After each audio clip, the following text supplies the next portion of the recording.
نبی صلی اللہ علیہ وآلہ وسلم کے مددگار ہیں فرشتے، یہ مشکل کشا نہیں ہے، نہیں آپ کو ظاہری اسباب چلا کہ ابھی کہتے نہیں غزوہ خیبر علی سے اس لیے نبی علیہ السلام نے ان کے ذمہ کام کیا، مولا علی علیہ السلام وہ سب موجود تھے، ورنہ غزوہ بدر اور احد کے اندر تو امیر حمزہ تھے نا، امیر حمزہ نے گولی مارا، پیر حمزہ اللہ کے شیر تھے نا، تو وہ چونکہ دنیا سے جا چکے تھے، تو اگر جا چکے تو ٹھیک ہے، جس طرح یہ کہتے ہیں کہ ہمارے بزرگ جو ہیں وہ مردوں کو زندہ کرتے ہیں، تو نبی علیہ السلام امیر حمزہ کو زندہ کر کے اپنے ساتھ لے جاتے غزوہ خیبر کے موقع پر، کون سی بات کرتے ہیں، ظاہری اسباب اور چیز ہے، آپ میرے سامنے ہیں، میں آپ کو کہتا ہوں پانی پلا دیں، تو یہ تو قرآن میں حکم ہے، اس کو کون سی ولی مدد کہا جاتا ہے؟ جس مدد کی نفی ہے وہ قرآن پھر کھول کے آگے ہے، قرآن میں سورہ فاتحہ میں عقیدوں کی جڑ ہے، اس کی ایکسپلینیشنز آگے چل کے آتی ہیں۔ جس چیز کی نفی ہے وہ یہ ہے کہ آپ نے دعا کرنا، جو چیز سامنے موجود نہیں، اسباب نہیں، اس کو پکارنا، آپ سامنے ہیں مجھے پانی پلائیں، بالکل ٹھیک ہے، لیکن آپ بغداد شریف میں اجمیر شریف میں بیٹھے ہوئے ہیں اور میں یہاں سے آپ کو کہوں مجھے پانی پلا دیں، تو آپ زندہ ہو کے بھی نہیں پلا سکتے، کیونکہ یہ چیز اسباب سے باہر نکل گئی ہے۔ تو دو مختلف چیزوں کو مکس کرنا یہ دھوکہ دینے کے مترادف ہے، اپنے آپ کو خام خواہ کسی نے دینا ہے۔ اور اگر کوئی کہتا ہے جی ہم نے ظاہر میں اور فوت شدگان میں اور زندہ میں فرق نہیں کرنا، تو وہ ہم پھر ان کو کہتے ہیں کہ آپ کہتے ہیں شہید زندہ ہے، تو شہید کی بیوہ پھر بعد میں نکاح کیوں کر لیتی ہے؟ اسلام کے روح سے تو جو بندہ زندہ ہے اس کی بیوی کہیں اور نکاح کر ہی نہیں سکتی، وہ تو حرام ہے۔ تو پھر یہ کہیں گے نہیں وہ زندگی اور ہے، یہ زندگی اور ہے، تو یہی تو ہم آپ کو سمجھا رہے ہیں۔ پھر قرآن میں واضح ہے سورہ النساء میں کہ اپنے فیصلے جو ہے منافقین طاغوت سے کراتے ہیں، اور صحابہ کو ایمفسائز کیا گیا کہ آپ نے رسول اللہ سے فیصلہ کروانا ہے، اور جب نبی علیہ السلام کسی کے حق میں فیصلہ کر دیں اس کے بعد وہ اس وقت تک مومن نہیں ہو سکتا جب تک کہ ہر معاملے میں آپ کو حاکم نہ مان لے اور پھر آپ کے فیصلے کو دل سے تسلیم نہ کر لے۔ تو اب مجھے بتائیں اس وقت دنیا میں مسلمانوں کے فیصلے کیا قبر رسول پہ ہو رہے ہیں؟ یا خلفائے راشدین کے دور میں قبر رسول پہ فیصلے ہوتے تھے؟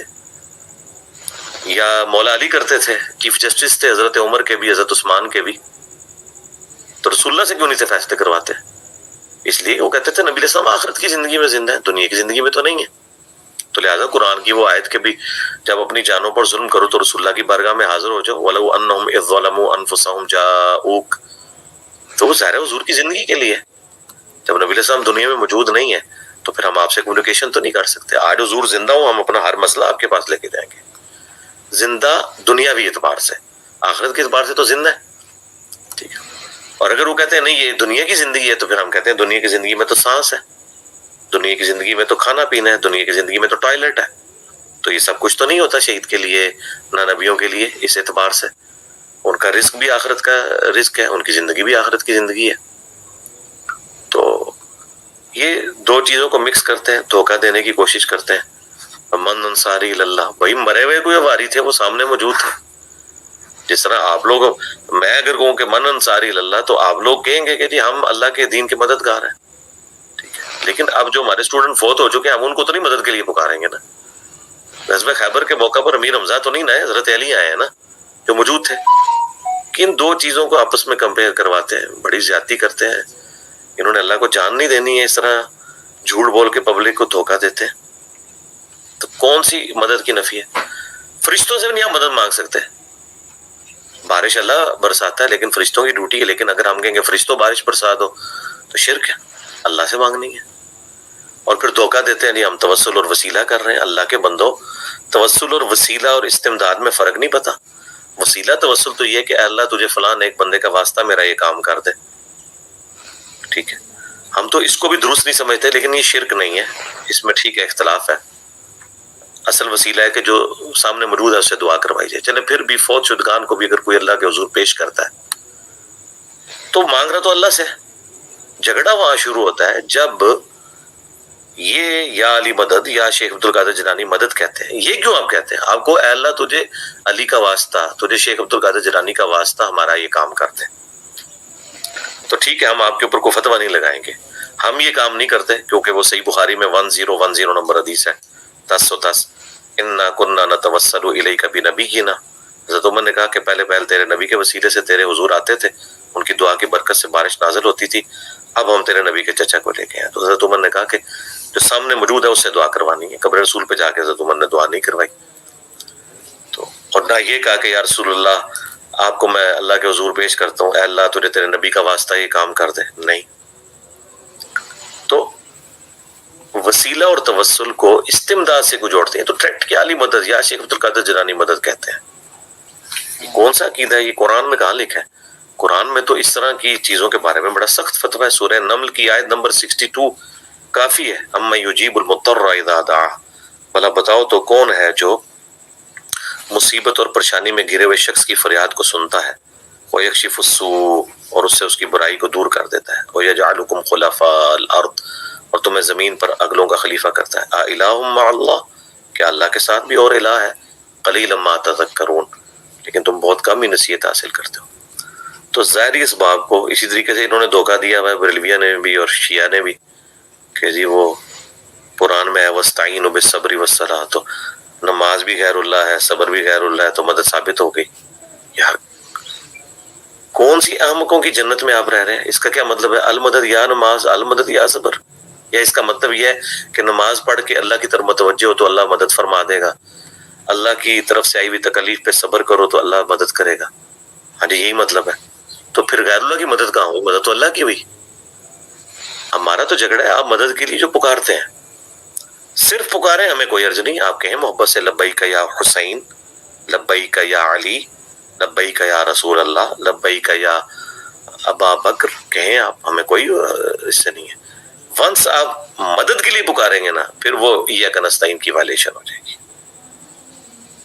اور یہ مضمون تو اللہ کے فضل سے توحید کے والے سے جس طرح ہم نے حکمت کے ساتھ سمجھایا اور لاکھوں لوگوں کی توحید ٹھیک ہوئی ہے, یہ ایک مہمہ بنا ہوا تھا. اور ان کے پاس یہی ہوتا تھا, جی امی سے روٹی نہ مانگے, جی شیر کو ہو جائے گا. خدا کے لیے یار, شکر ہے گوروں کو اردو نہیں آتی ہے اور تم لوگوں کو انگریزی نہیں آتی ہے, تم لوگوں کو وہ صبح شام تم لوگوں کے اوپر قنوت نازلہ پڑھیں کہ یار یہ ان کے اندر کامن سینس بھی موجود نہیں ہے, یہ کون سی باتیں کر رہے ہیں. بالکل بیسک لیول کی جو عقل ہے نا وہ بھی ان کے اندر موجود نہیں ہے. کون سی دو باتوں کو آپ ریلیٹ کر رہے ہیں؟ اور یہ کیسی ضد ہے جی, آگے نہیں جانا جی سورہ فاتحہ سے. سورہ فاتحہ سے تو آگے جائے بغیر آپ کا بھی کام نہیں بنے گا. آپ کہیں گے صراط الذین انعمت علیہم, ہم کہیں گے کون سے لوگ, تو آپ کہیں گے نبی, اہل البیت, ہم کہیں گے کہیں نہیں لکھا ہوا اس میں. پھر یہ فوراً چھلانگ ماریں گے سورہ النساء پہ, من النبیین والصدیقین والشہداء والصالحین. تو یہی بات ہے نا, قرآن کا ایک حصہ دوسرے کی تفسیر کرتا ہے. یہ تو بڑی سخت زیادتی ہے. اور یہ جو میں نے جملہ بولا کہ ایک صفحہ بھی قرآن کا پھاڑ دیں, قرآن ہدایت کے لیے ناکافی ہو جائے گا. اس کے ثبوت میں قصہ آدم اور ابلیس قرآن میں 7 دفعہ آیا ہے. سورۃ البقرہ میں آیا, سورۃ الاعراف میں آیا, سورۃ الحجر میں آیا, سورہ بنی اسرائیل کے اندر آیا, سورہ طٰہٰ کے اندر آیا. لیکن قرآن میں ایک مقام ایسا ہے, سورۃ الکہف اور سورہ صاد, یہ ٹوٹل 7 ہو گئے. سورہ کہف صرف ایک ایسی جگہ جہاں 50 نمبر آیت میں آیا کہ شیطان جو ہے وہ جن تھا, فرشتہ نہیں تھا. باقی ہر جگہ پڑھے تو یہ فرشتوں کو حکم ہوا, سارے فرشتے گر پڑے سوائے ابلیس کے. قرآن کے 6 مقامات یہی بتا رہے ہیں کہ شیطان جو ہے وہ فرشتہ تھا, کیونکہ اس میں کلیئر نہیں ہے. 7واں مقام بتاتا ہے آپ کو, جو ترتیب میں نزول کی پہلا ہے وہ مقام, کان من الجن ففسق عن امر ربی, وہ جنوں میں سے تھا اس لیے اس نے اپنے رب کی نافرمانی کی. اگر سورۃ الکہف کی 50 نمبر آیت نہ ہو تو قرآن میں جو باقی 6 مقامات ہیں, سورہ بقرہ, سورۃ الاعراف, سورہ بنی اسرائیل, سورہ طٰہٰ, سورہ حجر اور سورہ صاد, اس میں کہیں نہیں لکھا ہوا کہ وہ شیطان جو ہے وہ جن تھا. اس میں واضح لکھا ہوا ہے فرشتوں کو حکم دیا, سب کے سب گر پڑے سوائے ابلیس کے. اور یہی تو اعتراض کرتے ہیں ایتھیسٹ بھی, کہ ایک طرف تو قرآن کہتا ہے کہ فرشتے اللہ کے حکم کی نافرمانی نہیں کرتے, اور دوسری طرف آتا ہے کہ سارے فرشتے گر پڑے سوائے ابلیس کے. تو ابلیس تو فرشتہ ہے. پھر ہم ان کو بتاتے ہیں نہیں, ایک جگہ ایسی ہے جہاں اللہ نے فرمایا کان من الجن ففسق عن امر ربی, وہ جن تھا. لیکن چونکہ کروڑوں اربوں فرشتوں میں ایک جن ہو تو جمع کے سیغے میں فرشتوں کو ہی مخاطب کیا جائے گا. جیسے کلاس میں اگر 50 اسٹوڈنٹس ہیں, 49 میل ہیں اور ایک فیمیل ہے, تو بوائز اسٹینڈ اپ جب کہا جائے گا تو گرل میں کھڑا ہونا ہوگا. اس کو تغلیب کا قاعدہ کہتے ہیں عربی میں عموماً. اسی طریقے سے بات ہوتی ہے. تو کلیئر ہو گیا. اس طریقے سورۃ البقرہ کی آیت 62 لے کے آتے ہیں کہ جو کوئی بھی چاہے مسلمان ہے، چاہے وہ کرسچن ہے، چاہے وہ جیوز میں سے ہے، خواہ وہ صابی ہے، جو اللہ پر یوم آخرت پر ایمان لے اس کو قیامت کے دن نہ کوئی خوف ہوگا نہ کوئی غم. وہ کہتے ہیں دیکھ لو اس میں تو نبوت کا ذکر ہی کوئی نہیں ہے، صرف آخرت کو ماننا اور اللہ کو ماننا کافی ہے. ہم کہتے ہیں سورہ نساء پڑھو 150 151 اور 152 نمبر آیت کہ جو اللہ اور رسولوں میں بھی ایمان لانے میں فرق کریں وہ کافر ہیں، اور جو یہ کہیں کہ ہم چند رسولوں کو مانیں گے چند کا انکار کریں گے وہ بھی کافر ہیں. تو آپ اس کو جوڑ لو. اور دوسری بات، کرسچن یا جیوز ہوتے ہی وہ ہے جو حضرت عیسیٰ یا حضرت موسیٰ کو مانے. اسی کے اندر امپلائیڈ ہے کہ وہ انبیاء کے ماننے والے ہیں، لہٰذا اس کا الگ سے ذکر کرنا ضروری نہیں ہے. تو چیزوں کو ٹوٹیلٹی میں آپٹیمل سولوشن لیا جاتا ہے، اس طرح پک اینڈ چوز نہیں کیا جاتا. تو اس لیے تو ہم کہتے ہیں کہ یار یہ بعض اوقات تو اتنے نان سینس چیزیں ہیں کہ جواب دینے کی ضرورت نہیں. اور یہ ساری باتیں وہ ہیں جن کے میں نے جواب ایک ویڈیو میں نہیں سینکڑوں ویڈیوز میں رپورٹ کروائے ہیں. ہم ان کے لیے دعائی کرتے ہیں کہ اللہ تعالیٰ ان کو ہدایت دے اور توحید کی سمجھ عطا فرمائے. توحید نہیں ہے تو نہ عشق رسول کا کوئی فائدہ ہے، نہ کوئی عشق اہل بیت کا فائدہ ہے، اور نہ کوئی عشق صحابہ کا فائدہ ہے. سب زیرو سے ملٹی پلائی ہیں. اس کی توحید ٹھیک نہیں ہے. یہ کائنات توحید کے لیے بنائی گئی ہے. مولا حسین علیہ السلام نے توحید کے لیے جان دی ہے. رسول اللہ نے توحید کے لیے تکالیف اٹھائی ہے صلی اللہ علیہ وسلم. اہل بیت اور صحابہ علیہ السلام اجمعین نے توحید کی خاطر تکلیف اٹھائی ہیں. اللہ تعالیٰ نے پیغمبروں کو یا بندوں کو اس لیے نہیں بھیجا کہ لوگ ان کی عبادت کرنا شروع کر دیں. سورہ آل عمران میں اللہ نے واضح فرمایا کبھی ایسا نہیں ہوا ہم کسی کو نبی بنا کے بھیجیں اور وہ لوگوں سے یہ کہے کہ لوگوں اللہ کو چھوڑ کے میری عبادت شروع کر دو، بلکہ وہ کہے گا کونوا ربانیین، تم بھی اللہ والے بن جاؤ. ٹھیک ہے، تو بالکل واضح ہے. سورہ نساء میں اللہ نے فرمایا کہ عیسیٰ ابن مریم کبھی اس بات پہ شرمندگی نہیں محسوس کریں گے کہ انہیں اللہ کا بندہ کہا جائے. اور پھر اللہ نے کہا کہ اگر کوئی فرشتہ، کوئی پیغمبر، کوئی بھی اس بات سے آر محسوس کرے کہ اسے اللہ کا بندہ کہا جائے تو ہم ایسے لوگوں کو قیامت والے دن کھڑا کر لیں گے، چھوڑیں گے نہیں. اس لیول پہ جا کے اللہ نے سمجھایا کسی کی جرت ہے. اور ہمیں انبیاء سے، اہل البیت سے، صحابہ سے محبت ہی صرف اللہ کی وجہ سے ہے. ہمیں کسی کے ساتھ کیا لینا دینا سوائے اس کے کہ اللہ کی محبت. جامع ترمذی میں حدیث ہے اللہ سے محبت کرو کہ اس نے ہی تمہیں سب کچھ دیا، اور مجھ سے اس لیے محبت کرو کہ میں پیغمبر ہوں اس کا، اور میرے اہل بیت سے اس لیے محبت کرو کہ ان کی نسبت میرے سے ہے. ہر چیز ہی گاڈ اورینٹڈ ہے. تو ایاک نعبد و ایاک نستعین جس سے سمجھ نہ آئی وہ سمجھ لے کہ اس کی زندگی بھی برباد، دنیا بھی برباد، آخرت بھی برباد. اللہم لا تجعلنا منہم، اللہم من احییتہ منا فاحیہ علی الاسلام ومن توفیت منا فتوفہ علی الایمان. رضیت باللہ ربا وبالاسلام دینا وبمحمد نبی ورسولا صلی اللہ علیہ وآلہ وسلم.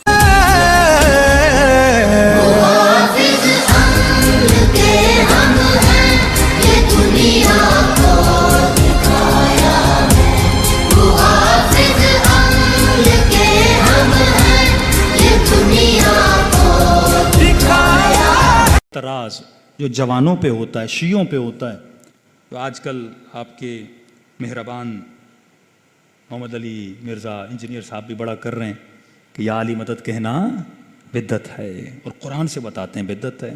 کئی جوانوں نے کہا مولانا اس کا کوئی جواب نہیں دے رہا. میں نے کہا سمپل سا جواب ہے، تم قرآن سے باہر نہ نکلو، قرآن میں اللہ نے جواب دیا ہوا ہے.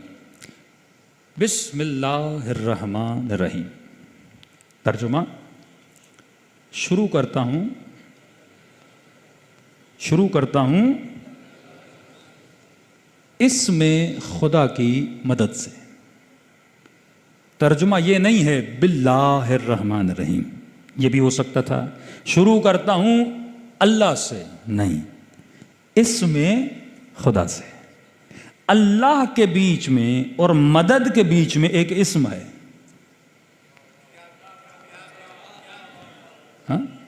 جو یہ کہتے ہیں نا ڈائریکٹ اللہ سے مدد مانگنی چاہیے، آگے خدا خود جواب دے گا. اللہ کے بیچ میں اور مدد کے بیچ میں با مدد کے لیے استعمال ہوتا ہے، با استعانت بولتے ہیں. با اور اللہ کے بیچ میں اسم ہے. شروع کرتا ہوں اس میں خدا کی مدد سے. اور میرے چھٹے امام فرماتے ہیں نحن اسماء اللہ، ہم بھی اسماء خدا ہیں. نسبت کس کی طرف ہے؟ اللہ کی طرف ہے. چلیے کون اللہ؟ مجھے کیا پتا، اللہ تو ہی بتا، میں تو تجھے جانتا ہی نہیں. میں تو پیدا ہوا ایسے سمجھے چوزا انڈے سے نکلا، انڈے سے اس کو کیا پتا مرغی کیا ہوتی ہے. میں بھی دنیا میں آیا، مجھے کیا پتا کون اللہ. کہتے گھبرا نہیں، میں خود بتاتا ہوں. الرحمن الرحیم. میری دو صفات ہیں، ایک صفت ہے کہ میں رحمان ہوں، ایک صفت ہے کہ میں رحیم ہوں. رحمان اور رحیم میں فرق کیا؟ حالانکہ دونوں رحمت سے نکلے ہیں. کہ ایک میں رحمان ہوں مطلب رحیم ہوں مطلب ایک میری رحمت عام ہے، جرنل ہے، سب کے لیے. حیوان، چرند، پرند، جتنی بھی کائنات ہے سب پہ میری رحمت ہے. مطلب جب بادل برستے ہیں میں بادلوں کو یہ نہیں کہتا کہ علی والے کے گھر میں برسنا، دشمن علی کے گھر میں نہ برسنا. رحمت عام ہے، جب یہ آئیں گے سب کے اوپر برسیں گے. دوسرا میری رحمت خاص ہے، میں ہر کسی کو نبی نہیں بناتا، میں ہر کسی کو علی نہیں بناتا، میں ہر کسی کو سیدۃ النساء العالمین نہیں بناتا، میں ہر کسی کو باب مدینۃ العلم نہیں بناتا، میں ہر کسی کو سیدہ شباب اہل جنت نہیں بناتا، میں ہر کسی کو حسین کی مجلس میں نہیں بلاتا، میں ہر کسی کے دل میں علی اور آل علی کی محبت کو نہیں ڈالتا. یہ رحمت کیا ہے؟ خاص ہے. اچھا خدایا تو عام رحمت بھی کرتا ہے، خاص رحمت بھی کرتا ہے. میں کیا کروں؟ کہ بولو الحمد للہ رب العالمین. شکر ہے خدا کا کیونکہ وہ تیرا رب ہے. شکر کی بھی وجہ ہونی چاہیے. آپ مجھے پانی کا گلاس، میں بھی سورہ ہم سے باہر نہیں نکلوں گا، تجھے بھی سورہ ہم سے باہر نکلنے نہیں دوں گا. اگر کوئی اور آیت اسی طرح واجب ہوتی جس طرح سورہ ہم کو پڑھنا واجب ہے آپ باہر نکل سکتے تھے. لیکن جب یہ روڈ میپ ہے تو کلیئرٹی بھی اسی کے اندر ہونی چاہیے، باہر نکلنے ہم نہیں دیں گے. اب یہ بتا تو ماں سے مدد کیوں مانگتا ہے؟ پیدا ہوتے ہی تیری ماں تیری مدد نہ کرے تو اپنی نجاست کو صاف نہیں کر سکتا. تو ڈاکٹر سے مدد کیوں مانگتا ہے؟ تو انجینئر سے مدد کیوں مانگتا ہے؟ تو ریڑھی والے سے مدد کیوں مانگتا ہے؟ اے مولوی تو مشہور ہونے کے لیے یوٹیوب سے مدد کیوں مانگتا ہے؟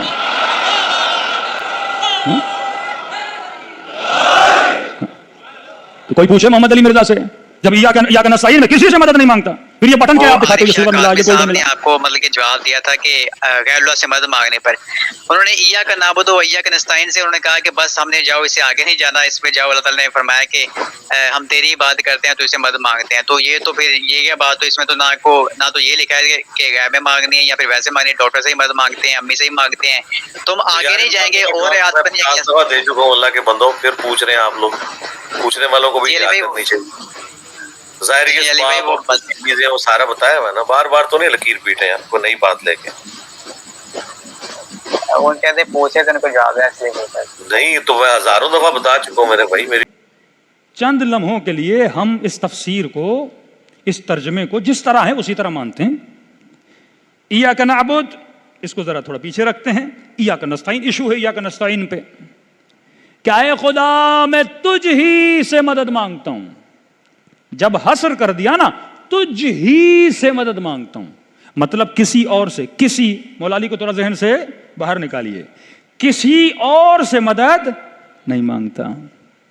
پھر تو ڈاکٹر سے مدد کیوں مانگتا ہے؟ سمپل ترجمہ ہے میں کسی سے مدد نہیں مانگتا. یہ نہیں ہے اس آیت میں کہ علی سے نہ مانگو ڈاکٹر سے مانگو. یہ نہیں ہے اس آیت میں گاڑی سے مدد مانگو اہل بیت سے نہ مانگو. آیت سریعاً حکم دے رہی ہے تجھ ہی سے مدد مانگتا ہوں. کہ نہیں زندہ سے مانگ سکتے مردہ سے. اس آیت میں نہ زندہ ہے نہ مردہ ہے. یہ تو تیرے فلسفے ہیں نا، یا زندہ کے لیے ہے فلاں مردہ کے لیے، اس میں تو پڑھتا کیوں ہے؟ پہلی بات تو جمپ کیوں مار رہا ہے؟ عقل مند شیعہ وہ ہوتا ہے جب یہ تفسیر بٹھا کے پڑھو نا، پہلا کام یہ کرنا اسے جمپ نہیں مارنے دینا.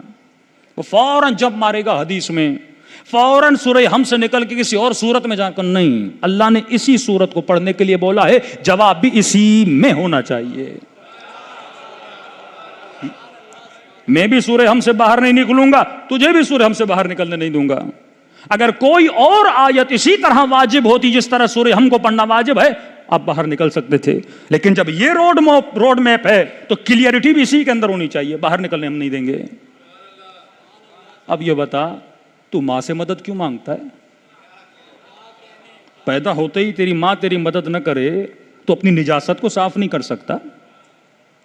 تو ڈاکٹر سے مدد کیوں مانگتا ہے؟ تو انجینئر سے مدد کیوں مانگتا ہے؟ تو ریڑھی والے سے مدد کیوں مانگتا ہے؟ اے مولوی, تو مشہور ہونے کے لیے یوٹیوب سے مدد کیوں مانگتا ہے؟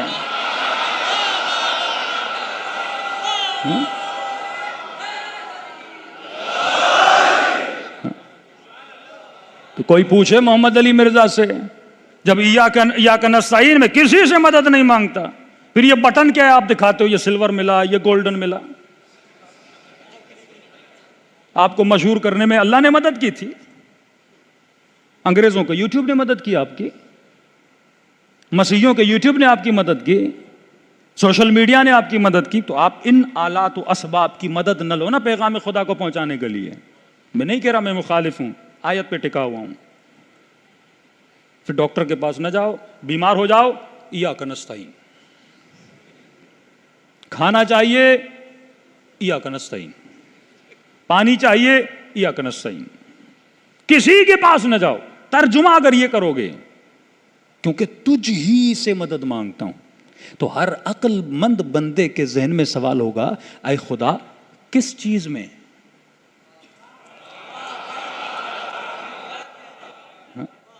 کس چیز میں؟ یہ تو ممکن نہیں ہے کہ میں ہر شے میں تجھ سے مدد مانگوں. اب ظاہر کپڑے میں خود پہنوں گا, سفر پہ جانا ہے گاڑی کی مدد لوں گا, کبھی گدھے کی لوں گا, کبھی گھوڑے کی لوں گا, ہاں کھانا کھانا ہے روٹی کی مدد لوں گا پیٹ بھرنے کے لیے, کچھ بھی کر, کبھی آواز پہنچانے کے لیے لاؤڈ کی مدد لوں گا. کس چیز میں تجھ ہی سے مدد مانگتا ہوں.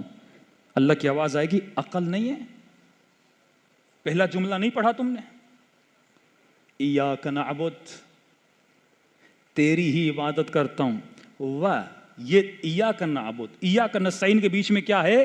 واو ہے, واو عاطفہ, جو اگلے جملے کو پچھلے جملے کے ساتھ ملاتا ہے. اے خدا تیری ہی عبادت کرتا ہوں اور تیری عبادت میں تجھ ہی سے مدد مانگتا ہوں.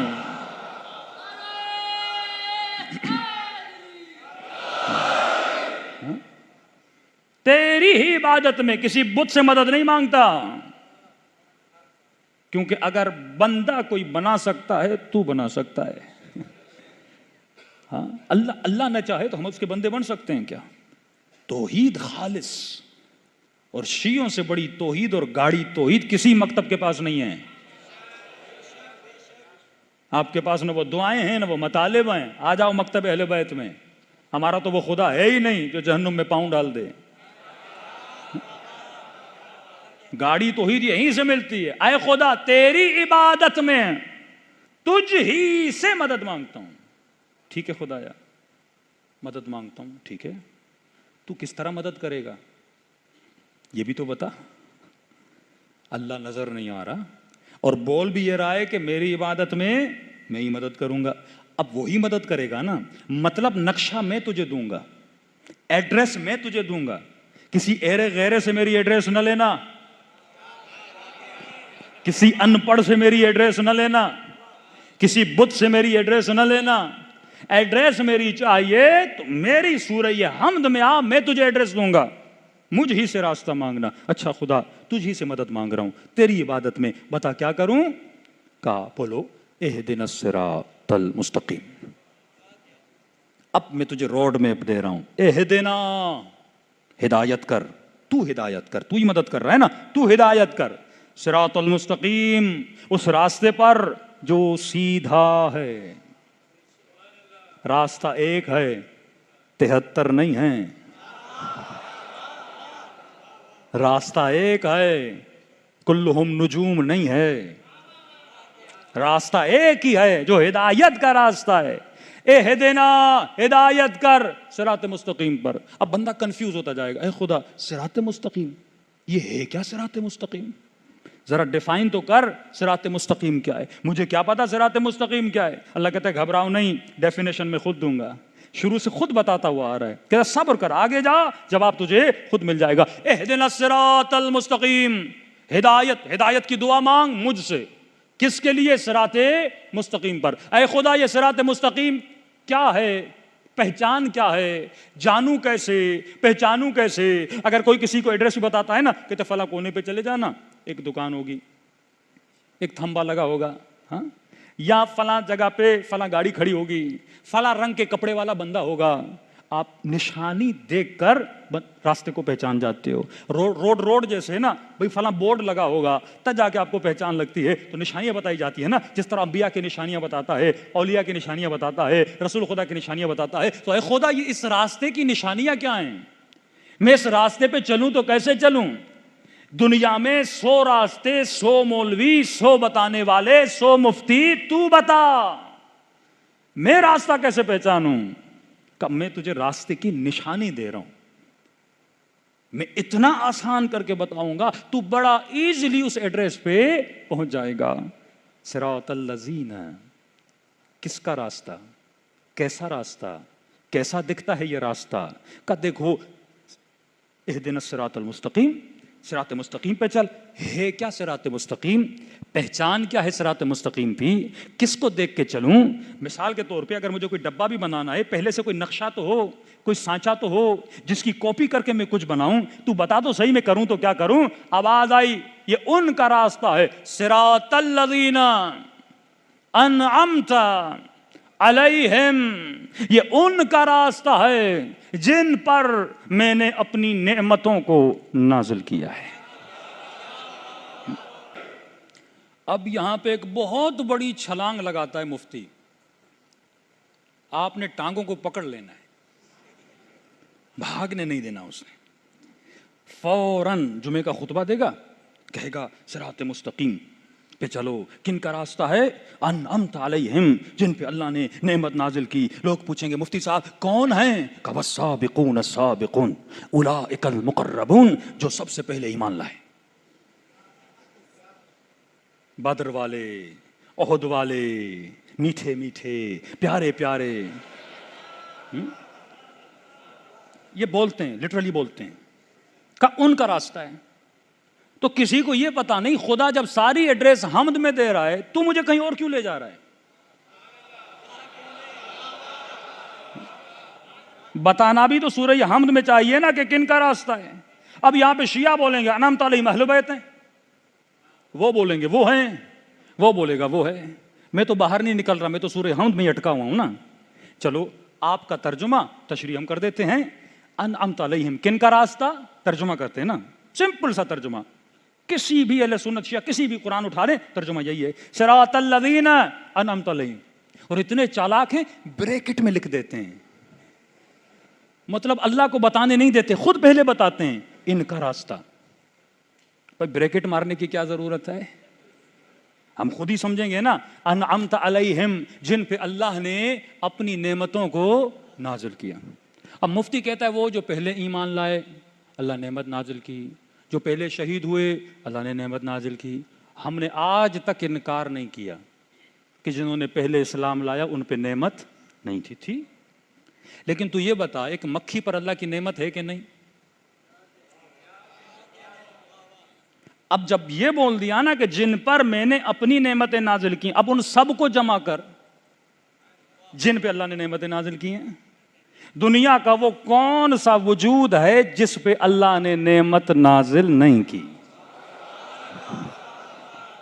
آپ بتاؤ تو صحیح. ایک کبوتر پہ بھی اللہ کی نعمت ہے، زمین پر بھی اللہ کی نعمت ہے، سارے مسلمانوں پر اللہ کی نعمت ہے. تو کیا میں سب کے راستے پہ چلوں؟ بھائی زرداری پہ اللہ کی نعمت ہے کہ نہیں؟ ہے کہ نہیں؟ آپ کی حکم نعمت تو ہے نا. اللہ نے جان دی، وہ سانسیں لے رہے ہیں، کھا رہے ہیں، پی رہے ہیں، یہ نعمت خدا ہے. نعمت تو کون سا؟ یزید پر بھی اللہ کی نعمت ہے نا. یہ زبان، یہ ہاتھ، یہ وجود، یہ اللہ کی نعمت ہے نا. تو کل یزید بولے میرے اوپر اللہ کی نعمت ہے تو بولے گا انعمت علیہم.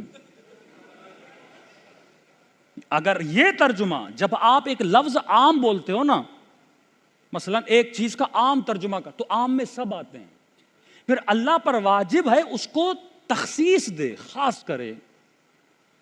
مثلا میں بولتا ہوں یہ پیسے ہیں مومنین کے لیے، تو آپ پوچھو گے مولانا کون سے مومنین؟ کراچی والے، حیدرآباد والے، ایران والے، کس کے لیے آپ ڈونیشن دے رہے ہو؟ اب بولوں گا ایران والے، ایران میں بھی کون سے؟ قم والے، مشہد والے۔ تو ایڈریس جب دو گے تو اس بندے تک پہنچو گے۔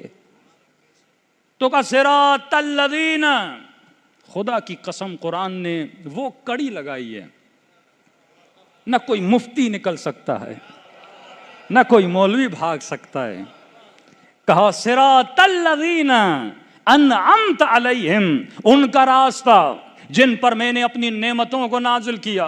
تو میں سوال کروں گا پروردگارا، تو نے نعمت تو عارف کاظمی پہ بھی کی، تو نے نعمت آیار سیما برگاہ میں آنے والوں پر بھی کی، تو نے نعمت انسانوں پر کی، تو نے نعمت حیوانوں پر کی، تو نے نعمت پرندوں پہ کی، تو نے نعمت چونٹیوں پہ کی۔ دنیا کا کوئی ایسا وجود نہیں ہے جس پہ تیری نعمت نہ ہو۔ اب بتا تو صحیح، ان سارے نعمت والوں میں سے میں کن کے راستے پر چلوں؟ ذرا ایڈریس کو کلیئر تو کر دے۔ تو اللہ کی آواز آئی، گھبرانے کی ضرورت نہیں ہے، میں دو صفت بتا کے جا رہا ہوں، جن کے اندر یہ دو صفات ہیں وہ نعمت والے ہیں۔ خدایا صفت تو بتا۔ آواز آئی انعمت علیہم غیر المغضوب علیہم، پہلی صفت یہ ہے میں ان پہ کبھی غضبناک نہیں ہوا، میں ان پہ کبھی غضبناک نہیں ہوا۔ غیر المغضوب علیہم۔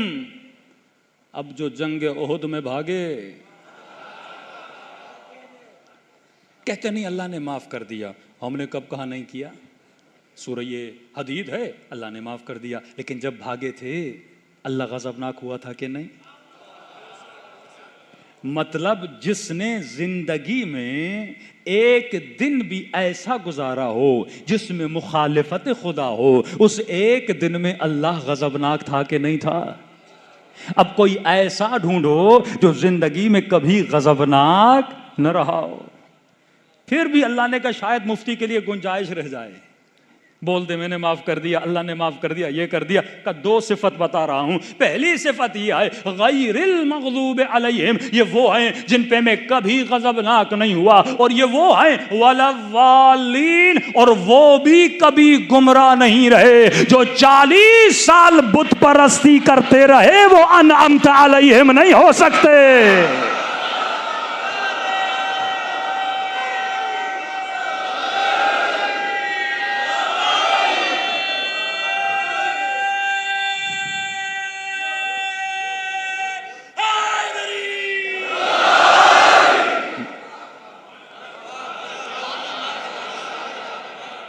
نہ میں نے کوئی شعر پڑھا، نہ شاعری کی، نہ اپنا تخیل بتایا، یہ خدا کا کلام ہے جس کو ڈیلی مسلمان پڑھتا ہے اور راستے ان کے پہ چلتا ہے جو ظالین بھی ہیں، غیر المغضوب بھی ہیں۔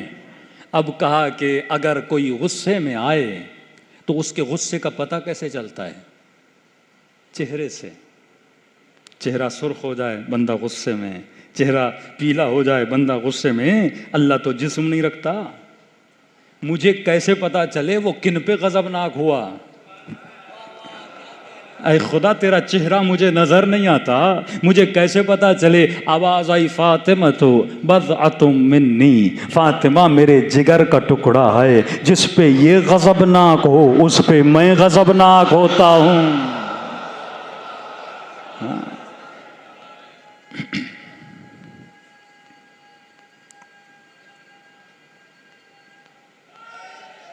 یا صریحاً اہل سنت کی کتابوں موجود ہے، من ابغضها فقد ابغضنی، جس نے فاطمہ کو غضب نہ کیا اس نے مجھے غضب نہ کیا۔